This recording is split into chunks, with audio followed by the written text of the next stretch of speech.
కలియుగ దైవమైన శ్రీ వెంకటేశ్వర స్వామి బాలాజీ కథ ఎంతో మహిమాన్వితమైనది. భక్తుల కోర్కెలు తీర్చే ఆ స్వామి వెంకటాద్రిపై వెలిసిన వృత్తాంతం సంక్షిప్తంగా ఇక్కడుంది. 1. భృగు మహర్షి పరీక్ష. క్షీరసాగరంలో శేషశయనుడైన విష్ణుమూర్తిని దర్శించుకోవడానికి భృగు మహర్షి వెళ్తాడు. లక్ష్మీదేవితో ఏకాంతంగా ఉన్న విష్ణువు మహర్షి రాకను గమనించడు. దీనితో కోపగించుకున్న భృగువు స్వామివారి వక్షస్థలాన్ని తంతాడు. తన నివాసమైన వక్షస్థలాన్ని తన్నినందుకు లక్ష్మీదేవి అలిగి వైకుంఠాన్ని వదిలి భూలోకానికి అంటే కొల్హాపూర్కి వెళ్ళిపోతుంది. 2.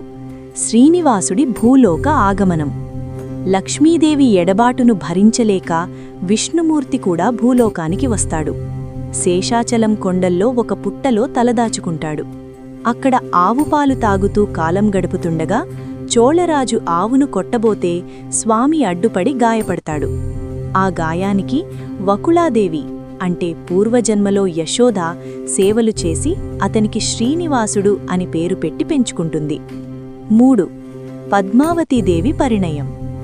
ఆకాశరాజు కుమార్తె అయిన పద్మావతీదేవిని శ్రీనివాసుడు ప్రేమిస్తాడు. వకుళాదేవి సహాయంతో అగస్త్య మహర్షి సూచనల మేరకు వారిద్దరి వివాహం జరుగుతుంది. ఈ వివాహ ఖర్చుల కోసం శ్రీనివాసుడు కుబేరుడి వద్ద భారీగా అప్పు తీసుకుంటాడు.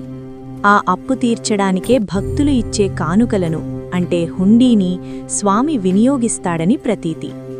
4. తిరుమల క్షేత్రం. వివాహానంతరం లక్ష్మీదేవికి పద్మావతీదేవికి మధ్య చిన్న కలహం ఏర్పడగా స్వామివారు శిలగా అంటే విగ్రహంగా మారిపోతారు. అప్పుడు లక్ష్మీదేవి స్వామివారి ఎడమ రొమ్మున, పద్మావతీదేవి కుడి రొమ్మున నిలుస్తారు.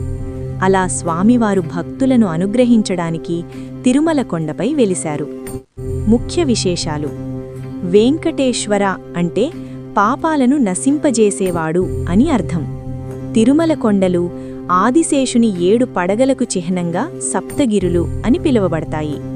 స్వామివారు కలియుగం అంతమయ్యే వరకు భక్తుల కోసం అక్కడే కొలువై ఉంటారు.